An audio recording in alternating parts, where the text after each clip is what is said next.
Hi అండి. Welcome back to Lucky's kitchen world. అందరూ బాగున్నారా? నేను కూడా చాలా చాలా బాగున్నాను. మీరందరూ కూడా బాగుండాలని మనస్ఫూర్తిగా కోరుకుంటున్నాను. ఇంకా మన వీడియోస్ ఎవరైనా కొత్తగా చూస్తున్నట్లయితే ప్లీజ్ లైక్ చేయండి. అలాగే మన ఛానల్ని సబ్స్క్రైబ్ చేసుకుని సపోర్ట్ అయితే చేయండి ప్లీజ్.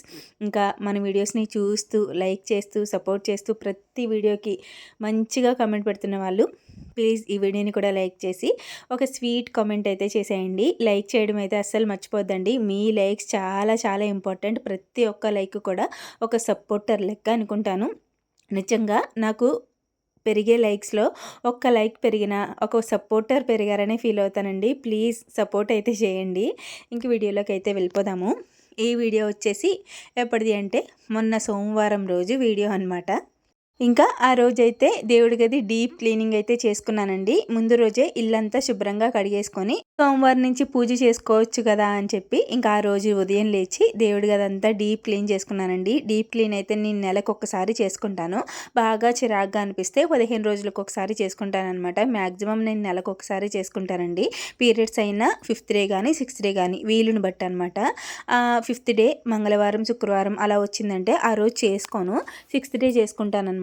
మ్యాక్సిమం 6th డేనే చేసుకుంటాను. ఆ రోజుకే అవ్వడం అవుతుంది, నాకు చేసుకోవడం అవుతుంది అనమాట. నార్మల్గా ఉత్త రోజుల్లో క్లీన్ చేసుకునే దానికన్నా డీప్ క్లీనింగ్ ఎక్కువ టైం పడుతుందండి. అందుకనే ఉదయం కొంచెం తొందరగానే లేచాను. 4 గంటలకే లేచాను అనమాట. ఇంకా లేచి ఇంకా వెంటనే ఇంట్లో పనులన్నీ అంటే లోపల వాకిలు తుడుచుకోవడం అది అన్ని పనులు చక్క పెట్టేసుకొని నేను కూడా ఫ్రెష్ అయిపోయి దేవుడి గదిలోకి వెళ్ళి దేవుడి గది శుభ్రం చేయడం స్టార్ట్ చేసేసాను అనమాట. దేవుడి పటాలు అన్నీ తీసేసి మొత్తం అన్నీ కూడా శుభ్రం చేసుకుని ఫైనల్గా దేవుడి దగ్గర సామాన్లన్నీ కూడా శుభ్రంగా తోమేసుకుని పొడిగుడ్డ పెట్టి తుడిచేసి దేవుడి దగ్గర అంతా సర్దేసుకొని అప్పుడు వంట అయితే స్టార్ట్ చేశాను అనమాట మా లక్కోడికి. అప్పుడు నేను వంట స్టార్ట్ చేసేటప్పటికి టైం కరెక్ట్గా 7 అయిందండి. ఉదయం 4 గంటలకు మొదలు పెడితే 7 అయిందనమాట టైము. 4 గంటల కంటే నేను స్టార్ట్ చేయడం 5:30 అలా స్టార్ట్ చేశాను అనమాట. దేవుడి గది డీప్ క్లీనింగ్ చేసుకోవడం ఆ టైం అయింది. మొత్తం అంతా శుభ్రం చేసుకుని అన్నీ నీట్గా శుభ్రం చేసుకునేటప్పటికి 7 అయిపోయిందనమాట నాకు. అంత టైం ఎందుకండి బాబు అంటారేమో. ఏమో అండి, టైం ముందుకెళ్ళిపోతుందో తెలీదు. నేనే కొంచెం స్లోగా నెమ్మదిగా చేసుకుంటానో తెలీదు. నేను కొంచెం స్లోగానే చేసుకుంటాను. హడావిడిగా చేయను. హడావిడిగా చేస్తే ఏదో ఒక తప్పు చేసేస్తూ ఉంటానన్నమాట. అందుకని చెప్పి నెమ్మదిగానే చేసుకుంటానండి. ఆ నెమ్మదిగా చేసుకోవడం వల్లే నేను ఒక గంట ముందు లేవడం, ఒక అరగంట ముందు లేవడం అలా చేసుకుంటానన్నమాట. టైంని అలా కేటాయించుకుంటాను. 7 గంటలకి వంట స్టార్ట్ చేశానంటే లక్కోడిని కూడా టైంకి వంట చేసి స్కూల్కి అయితే పంపగలను. అందుకని 7 గంటలకల్లా దేవుడి దగ్గర అయితే మొత్తం అంతా శుభ్రం చేసేసుకున్నాను. ఇంకా గడపమ్మకి బొట్టు పెట్టాలి. పసుపు రాసి బొట్లు పెడితే సరిపోతుంది. ఒక పక్క కుక్కర్లో అన్నం పెట్టేసి ఇంకో పక్క ఇడ్లీ వేసేస్తాను అనమాట. చట్నీకి కూడా పోపు వేపేసుకుని పక్కన చేసుకున్నాం అనుకోండి ఇంకా టకటక వంట పని అయితే అయిపోతుంది. అన్నం కుక్కర్లోనే పప్పు కూడా పెట్టేశాను. పప్పు తాలింపు వేసేద్దాం కదా అని చెప్పి. ఇంకా కూరగాయలు అయితే ఏమీ లేవు. ఉత్తి పెసరపప్పు పచ్చిమిర్చి వేసేసి కుక్కర్లో పెట్టేశానండి. అది ఉడికిందంటే తాలింపు వేసేస్తాను అంతే అండి. ఇంకా దాంట్లో చింతపండు పులుపు ఇలాంటివి ఏమీ వెయ్యననమాట. ఉత్తి ముల్లపప్పులాగా వండుకుంటాము. చాలా బాగుంటుంది, కమ్మగా ఉంటుంది. నెయ్యి తాలింపు పెట్టుకుంటే ఇంకా చాలా బాగుంటుంది. అక్కడికి అన్నం పప్పు 2 ఉడికిపోతాయి ఒక దాంట్లోనే కుక్కర్లోనే. ఇంకా ఇడ్లీ కూడా ఒక పక్క వేసేసుకున్నాను కదా. ఈ గ్యాప్లో 2 ఉడికే గ్యాప్లో గడపమ్మకి పసుపు రాసి బొట్లు పెట్టేసుకున్నాను. ఇంకా దేవుడి దగ్గర అంతా సర్దుకున్నాను. ఓన్లీ పూజ ఒకటే బ్యాలెన్స్ ఉంది. లక్కుడు వెళ్ళిన తర్వాత ప్రశాంతంగా కూర్చొని చేసుకోవచ్చు.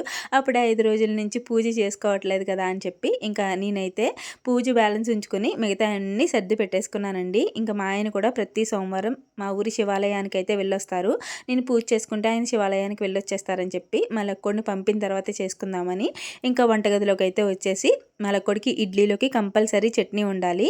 ఇంకా కరివేపాకు పిల్లలు తినరు కదా, అందుకని చెప్పి చట్నీలో ఎక్కువ వేస్తూ ఉంటానండి. పచ్చడి కరివేపాకు పచ్చడి విడిగా చేసినా కానీ అంత ఇష్టంగా తిందు. ఇలా చట్నీలో వేసేసాననుకోండి తినేస్తుంది అనమాట.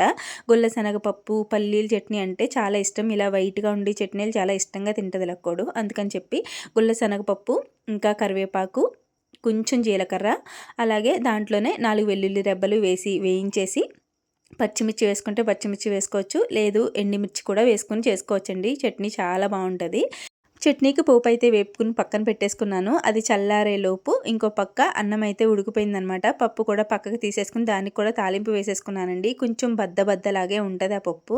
నేనైతే కొంచెం బయటికి తీసాక కూడా కొంచెం సేపు ఉడికించి అప్పుడు కొంచెం ఉప్పు కారం వేసుకొని కొంచెం సేపు ఉడికిన తర్వాత తాలింపు అయితే వేసుకున్నానమాట. తాలింపు వేసుకున్న తర్వాత ఇంక లక్కోడికైతే చట్నీ ఆడేసి టిఫిన్ పెట్టేశాను. లక్కోడు టిఫిన్ తినేసిన తర్వాత లంచ్ బాక్స్ కూడా సర్దేసి స్కూల్కి అయితే పంపేయడానికి రెడీ చేసేసామన్నమాట. నేను జడలు వేసేసి మా లక్కోడిని అయితే రెడీ చేస్తాను. మా లక్కోడికేమో పిలకలు వద్దంట, జడలే కావాలంటుంది. ఆ జడలు వేస్తేనేమో ఏకల కింద అటు ఇటు వచ్చేస్తున్నాయన్నమాట.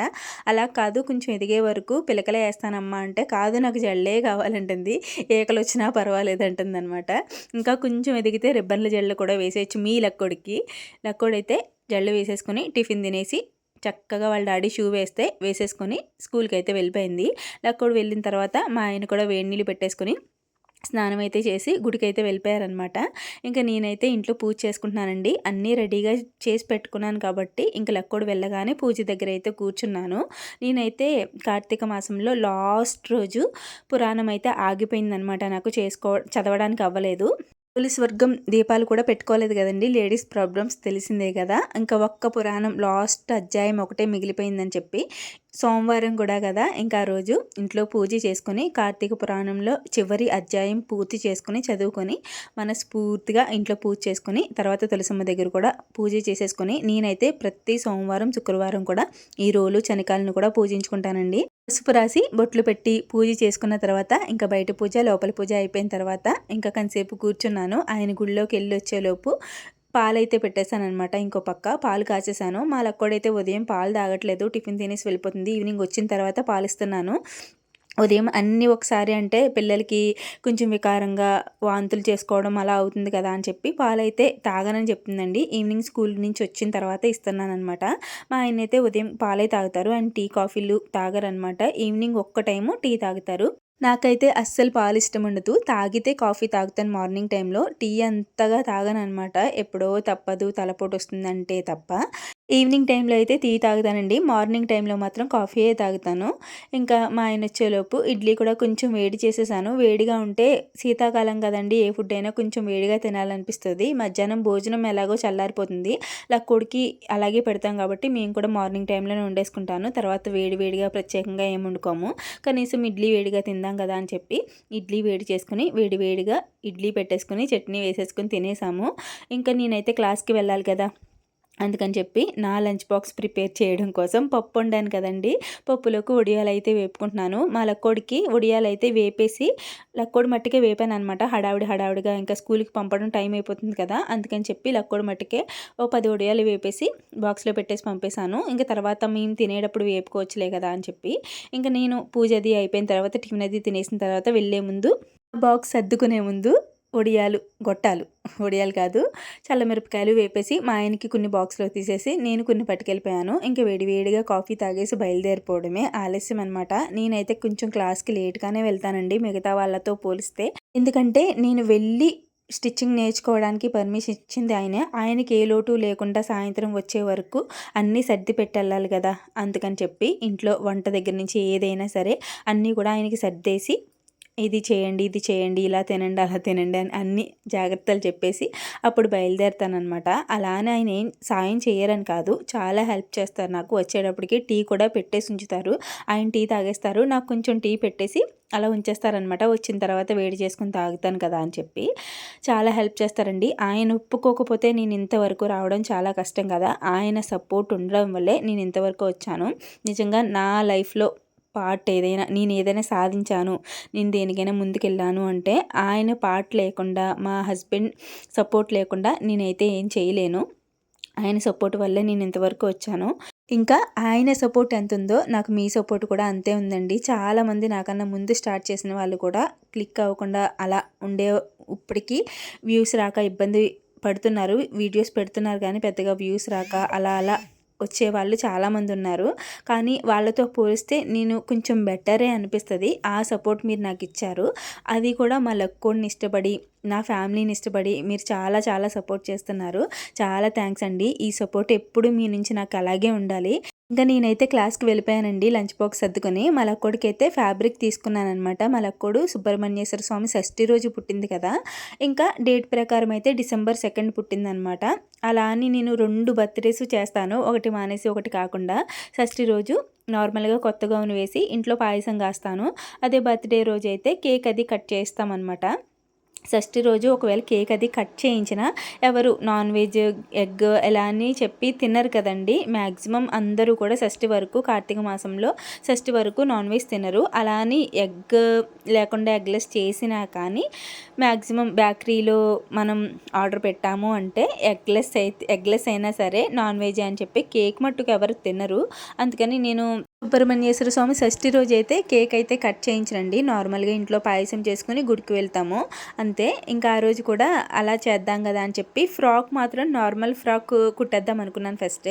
అలాగా నేర్చుకుంటున్నాం కదా టైలరింగ్ ఏదైనా మోడల్ కుట్టచ్చు అని చెప్పేసి అడిగితే అక్కని బెలూన్ ఫ్రాక్ కుట్టు లక్కోడికి చాలా బాగుంటుంది, అంటే కొంచెం క్యూట్గా ఉంటుంది కదా, వేసుకుంటే బుట్ట బొమ్మలాగా ఉంటుంది, అది ఎలాగో కుట్టాలి నువ్వు, అదేదో ఇప్పుడే కుట్టు వేద్ది కానీ అందం కానీ అని చెప్పి క్లాత్ తీసుకోమంది. నేను క్లాత్ తీసుకోవడానికి వెళ్ళేసరికి నాకు అక్కడ ఈ క్లాత్ చాలా బాగా నచ్చిందండి. మెరుపు మొత్తం మనం రెప్లికా శారీ ఈ మధ్య బాగా హైలైట్ అయింది కదా రెప్లికా శారీ, ఆ రెప్లికా టైప్లో నెట్ మీద వచ్చిందనమాట వర్క్. చాలా బాగుంది నిజంగా ఫ్యాబ్రిక్ అయితే. ఆ ఫ్యాబ్రిక్తో కుట్టడం స్టార్ట్ చేశాను, ఇంకా పూర్తిగా అవ్వలేదు, ఒక 2 డేస్ పడుతుంది కుట్టడానికి. చాలా కష్టం అండి, ప్రతిదీ కూడా పూస కట్ చేసి కుట్టాలి దాన్ని, టైం ఎక్కువ పడుతుంది అనమాట మిషన్ మీద.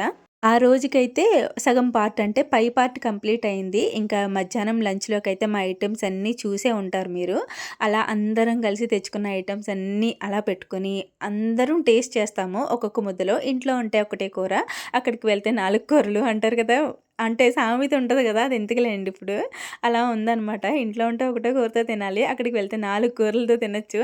బాగా కాలేజ్ డేస్, స్కూల్ డేస్ బాగా గుర్తుకొస్తున్నాయి. భలే అనిపిస్తుంది. క్లాస్ నేర్చుకోవడం ఒక పక్క, ఇలా అందరితో పాటు సరదాగా ఉండడం చాలా బాగా అనిపిస్తుంది. ఇంకా నేనైతే సగం పార్ట్ కంప్లీట్ అయింది కదా, ఈవినింగ్ ఇంటికి వచ్చేసిన తర్వాత ఇంట్లో కొన్ని పనులు ఉంటే కొన్ని పనులు చేసేసుకొని కొంచెం టీ పెట్టుకొని తాగేస్తానండి. రాగానే పెట్టుకోవట్లేదు ఈ మధ్యన, మా హస్బెండే పెట్టేసి ఉంచుతున్నారు. ఆయన తాగేసి కొంచెం నాకు కూడా ఉంచేస్తున్నారు, వేడి చేసుకొని తాగేసి. ఇంకేదైనా తినాలి అనిపిస్తే బిస్కెట్స్ కానీ ఏదైనా మా ఆయన తెస్తే అవి తినేసి ఇంకా పనులు మొదలు పెడతానమాట. ఇంకా పనులు చేసేసుకొని తర్వాత మా లక్కోడికి స్నానం అది చేయించేసి ఫస్ట్ అన్నం తినిపించేసిన తర్వాత చదివిస్తాను. కొంచెం సేపు చదువుకున్న తర్వాత ఆడుకోవడం కానీ వాకింగ్ చేయడం కానీ సరదాగా బయట లక్కోడి చేత నేను తిరుగుతూ లక్కోడి చేత వాకింగ్ చేయిస్తాను. ఆ రోజైతే వెంటనే పడుకుని పోయిందండి. ఇలా చదువుకుంది అంతే, పడుకుని పోయింది. ఇంకా అన్నం తినేసింది కదా అని చెప్పి నేను కూడా ఎక్కువ బలవంత పెట్టలేదు, పడుకొనిచ్చాను. ఇంకా లక్కోడు పడుకున్న తర్వాత వేడివేడిగా ఇడ్లీ వేసేసాను. మా ఆయనకి నాకే కదా. ఇడ్లీ వేసేసి ఫస్ట్ టిఫిన్ తినేసామన్నమాట. నాకు ఈ మిషన్ దగ్గరికి వెళ్ళిన దగ్గర నుంచి ఇంటికి వచ్చిన తర్వాత చాలా టైర్డ్ అయిపోయి నీరసంగా అనిపిస్తుంది. ఇంకా పనులు ఏమి చేయబుద్ధి కావట్లేదు అనమాట. ఇంక వచ్చేటప్పటికి ఇంక లక్కోడు పనులు మిస్ చేయకూడదు, తన పనులు వాయిదా వేయకూడదు అని చెప్పి ముందు లక్కోడు పనులు చూసేసుకుంటాను. తర్వాత మిగిలిన పనులు ఏమైనా ఉంటే చేసుకుంటానమాట. కూరగాయలు కూడా తెచ్చారు వస్తూ మా హస్బెండ్. ఇంకా అవన్నీ పక్కన పెట్టేసి లక్కోడిని చదివించిన తర్వాత టిఫిన్ చేసేసి ముందు సామాన్లు తోమేసుకున్నానండి. సామాన్లు అవి వంటగది అంతా క్లీన్ చేసేసుకున్న తర్వాత పడుకునే ముందు ఇంకా కూరగాయలన్నీ సర్దేసి పడుకోవచ్చు. మళ్ళీ ఉదయం లేచానంటే ఈ క్లాస్కి వెళ్ళే హడావిడి, లక్కోడికి లంచ్ బాక్స్ ఉండే హడావిడిలో ఈ కూరగాయలు అలాగే ఉండిపోతాయి. ఇంకా హడావిడిగా వెళ్ళిపోవడం అవుతుంది కదా అని చెప్పి కొంచెం లేట్ అయినా సరే కూరగాయలు సర్దేసి పడుకోవచ్చు అని చెప్పేసి ఫస్ట్ అయితే కూరగాయలు సర్దేశానండి. అన్నీ వాటికి విడి తీసేసుకొని ఫ్రిడ్జ్లో అయితే పెట్టేసుకున్నాను. ఇంకా వంటగది అయితే నీట్గా క్లీన్ చేసి పెట్టేసుకున్నాను కదా. రేపు తాగడానికని మెంతుల నీళ్ళు కూడా నానబెట్టి పెట్టేసుకున్నాను.